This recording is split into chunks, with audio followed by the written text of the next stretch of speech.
you use James Baldwin and Frantz Fanon throughout the work. How would they describe what this transition has been into more objectification? That's their point. That, and as Delroy pointed out, that we're reducing a whole group of people to the signification of genitalia according to your ideology in terms of white supremacist Western culture, right? How do you exploit the people unless you demonize and construct them as subhuman? And James Baldwin talks a lot about white Western Anglo-Saxon culture has a fear of the flesh. Yeah. Right? And they project the pleasures of the flesh onto others while they get to do it in the context of a sense of moral innocence. Sounds like the church might be involved. Delroy, is that the church? Yeah. You had to know that was coming. She was waiting. Is that the church? Sounds like the church to me. Hey, listen, we don't even talk about it. For me, I said, when I was pastoring a very conservative Pentecostal organization and I was pushing the boundaries, I was just seen as problematic. What you're talking about those things for? Well, actually, it's in the Bible. So, for example, the Songs of Solomon is clearly a book of human sexuality. It's explicit. But I don't think I've ever heard a sermon other than it symbolizing the church, but we don't talk about woman's body and so forth. So I think that I do think, and I've said this back in the UK, I think the adoption of white theology has messed us up as Black people. Talk about it. Talk about it. What do you mean? We've got this image of Jesus Christ, meek and mild, and he wasn't. He was an out and out radical. He disrupted a lot of things. And our focus has been purely on getting saved or becoming a Christian and then getting ready for heaven. And we've got real stuff to deal with here on earth and we spiritualize it. And I talk about the realities of it. So the church, unfortunately, certainly the Black majority church, which I'm from, and I suspect most churches, we don't even talk about it. So in a sense, where do we kind of get any kind of instruction from? You only get it from somebody like me who they're questioning whether I was saved or not anyway, because some of the things I was saying. But the church, I think historically the church, there's been a lot of shame around sex. And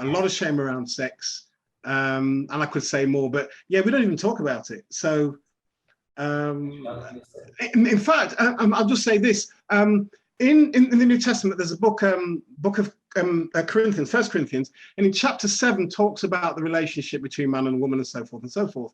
And I was a pastor, kind of worked through books, and one day a member came and her husband was an atheist. Well, it said he was an atheist.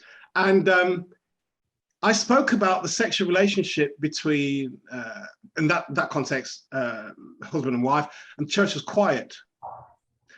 I finished the sermon and he stood up and applauded. And that was the first time in 10 years that people had applauded after the sermon. So after the sermon, I said, why did you do that? He says, you didn't dodge the issue. You spoke about it clear, precise, and all the rest of it. And as I was greeting people out at the door, one of the old deacons came up to me and said, Pastor, everybody was listening this morning. And so, we don't talk about it, but actually the appetite is there for the people. Exactly. It really is. It's there for the people, but we don't talk about it. Yeah, well, we're talking about it now. We're definitely talking about it now. Kedar, what do you have in Pandora's box that you can share with us today? I think similar to Corey. I have my skin. I have the fact that I'm a Black male, but most importantly, I go into on my podcast, The Ever Evolving Sun.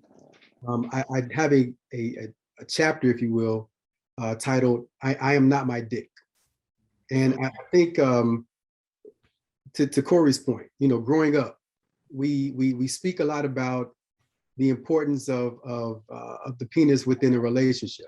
I've had conversations with women that will date a guy. He can have 99% of everything that she requires, but if he's not right in bed, they no longer mess with it, they no longer deal with it. So the emphasis on the penis within the relationship or just in general. I think it's a difference between and I forget the brother's name who said that they had the carvings in the Egyptian, or the scribes in Egyptian. Yeah, Rocco, I'm sorry.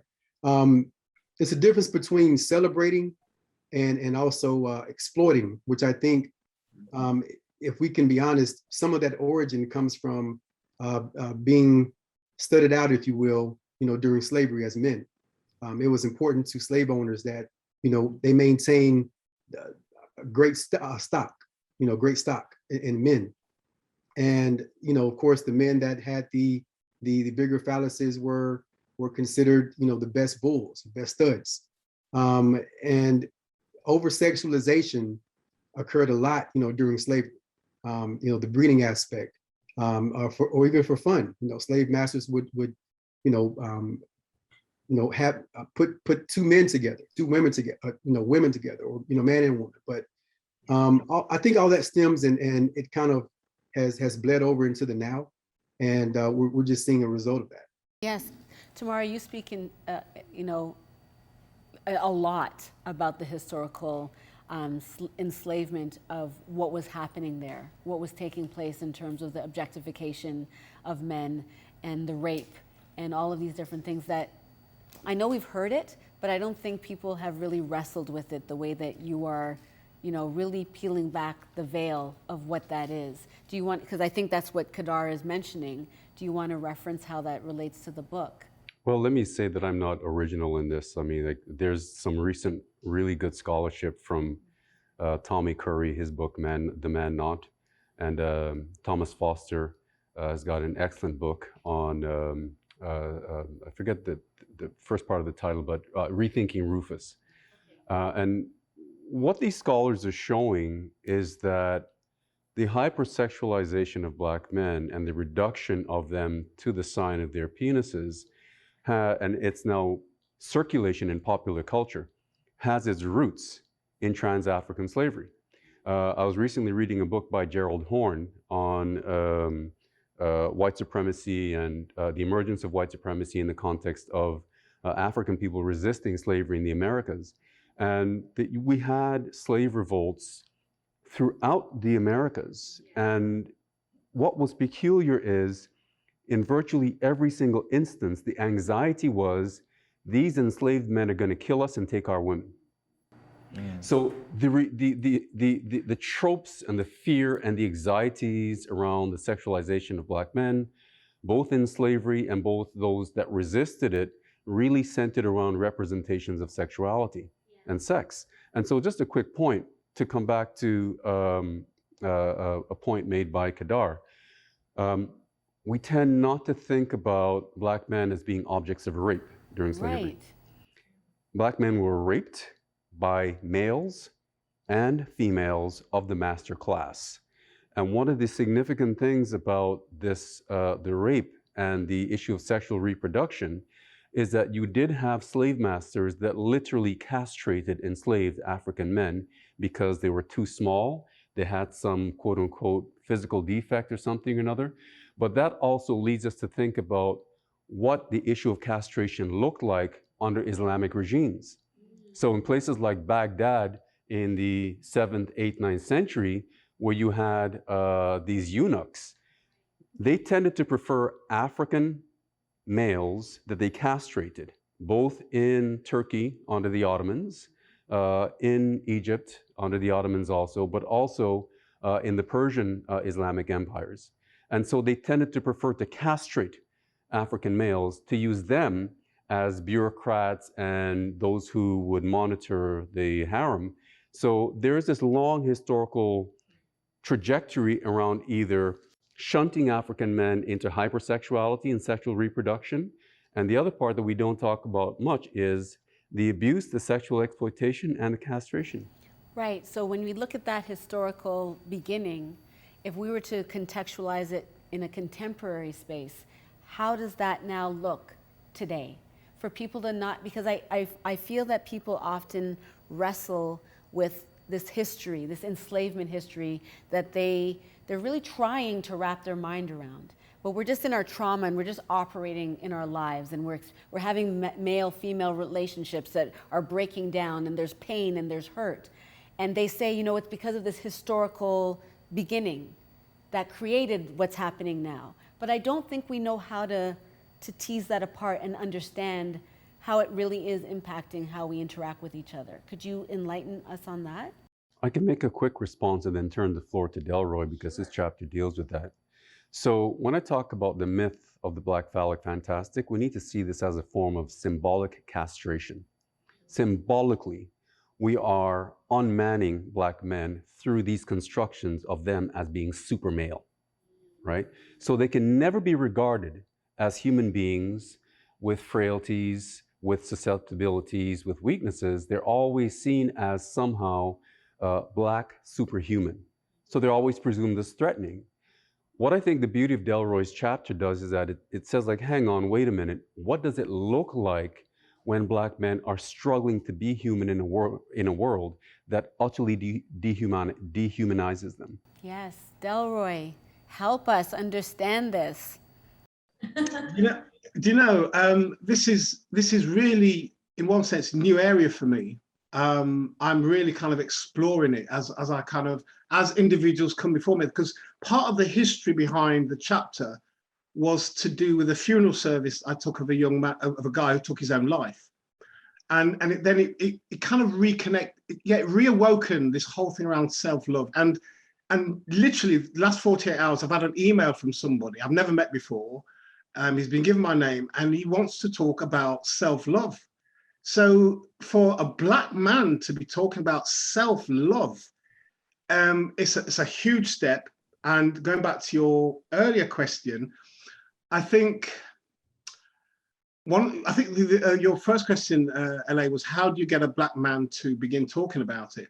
One thing you really have to develop is one of trust, because this sounds a bit confusing, but there was a study done in the UK on the social recovery for African and African Caribbean men with mental illness. And one of the issues that came up time and time again was that Black men were fed up of the macho image, because they realized it's that what caused them to have the mental illness and mental breakdown. This about being strong and the hypersexualization that would come into it as well. This kind of man up, tough it out, and this is who I'm meant to be. It took its toll and they weren't able to kind of meet that demand. So in terms of working with a Black man and beginning to unpick that, it's not an overnight job. And in the UK, we're doing 6 sessions for certain services. No, this is not 6 sessions work. Part of this is looking at who he is as an individual, but also, and I think the type of counseling that I'm going to have to seriously look at, which I've been doing anyway, which is very different from the Western idea, we have to be educating Black guys. Look, this is what's happened now. This is what's happened to us. But you need to understand the historical references, the history that's taken place to the point now. Many of us don't know the history, and we're here at point 2021, and we have no idea the history. And I think Dr. Tamara spoke about the amount of layers that have been put upon us. We don't know it. So we're here wrestling with stuff we don't know. So for the Black therapist now, you can't just be trained in the Western model. You really have to have a reasonable understanding of your African history. So at least you can impart some of that to Black males. But here's the rub, and I'll finish with this. There's a Black guy spoke to me some time ago, wanting to know about Black history. So I gave him a very simple article, and he said to me this: if I start getting interested in Black history, will I end up hating white people? And that really shocked me. I thought we didn't continue that conversation, but I thought, how many other people have this idea? If I start learning about my history, I'll end up hating. And there's something about us that are so messed up. This is my observation. This is my observation. I feel as though it's difficult because we're not taught how to cope with it. So when you're just giving people information on top of an existing trauma, they don't know how to process it. And so you're going to, you turn away from. You don't want to turn towards that because you don't know how, we're already feeling powerless. So to sit in our trauma is another layer of powerlessness that you're asking them to sit in. And then we're not with partners that know how to support one another, because Black women have been able to, heal together in a sense, or come and find ways to. I don't know if. No, I'm not saying that they're healed. Okay. Let me just be clear. I'm not saying they're healed. I'm saying that they have more opportunity to talk to each other in ways that Black men just haven't been able to talk to.